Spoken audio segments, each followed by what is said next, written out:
In this day and age, everybody has a cell phone. Our children have cell phones.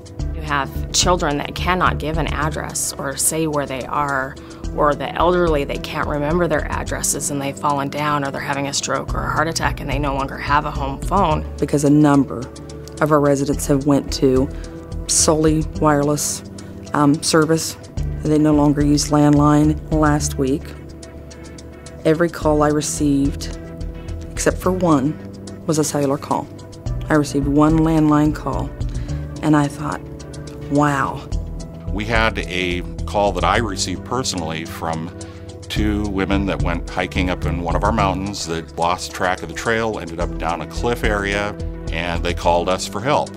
And the problem was it took us probably 3.5 days or a little bit longer to find them. I was hoping that I wasn't the last person they ever spoke to, because I happened to be on duty when their cell phone died.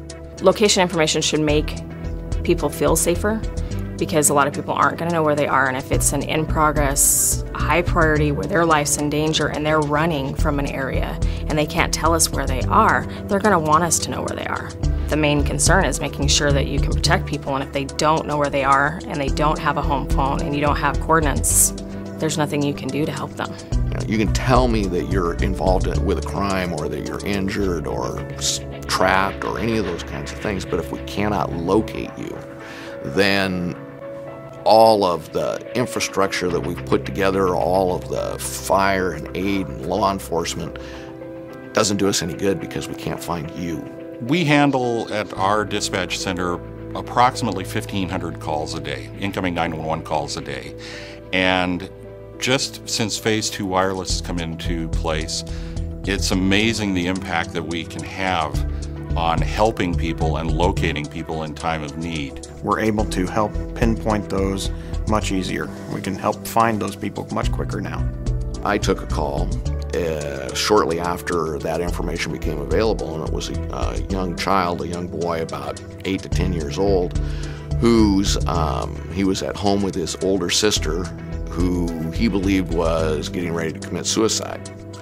And the only phone that he could find was a cellular phone. He called 911, it came to us, and he very low tones, you could almost not hear him. He said, "My sister's going to commit suicide." We were able to bring up that XY coordinate and put it on a map, and then we were able to dispatch an officer into the area. They were able to go in and bring the sister out and help her out. It's an awful feeling when you can't help somebody and you know they need help. So when we were capable of getting the Phase 2 calls, that was monumental. It's like, how did we ever live without the computer? Now that we have it, how would we ever go back and live without that location information that we're now receiving from cellular phones? Last summer we had a family that were boating off the South Bowers, and their boat started to sink. The father was able to get his cell phone out and give us a call, and the only thing he got out was help before his cell phone hit the water and shorted out. There was just enough time for us to get the Phase 2 location information. So we were able to pinpoint them within 15 meters to send the specific fire department out there instead of sending 4 or 5 fire departments out and searching a much larger area.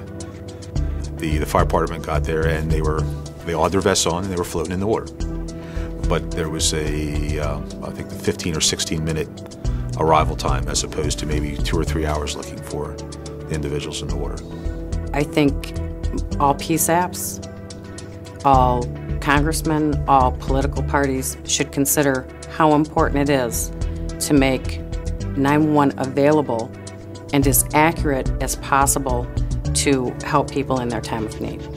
I know a lot of places look at it as, well, that's an expense. That's an expense. No, it's not. It's an investment in public safety. It's an investment in the safety of your citizens. It's an investment to the safety of your officers, your first responders. It's critical. When you dial 911, it's your emergency. And when it's life and death, all you want is somebody to come and help you. You know, by using this technology, we can, bam, right there, and save, you know, a minute or two, you know, and really in our job, like they say, seconds save lives.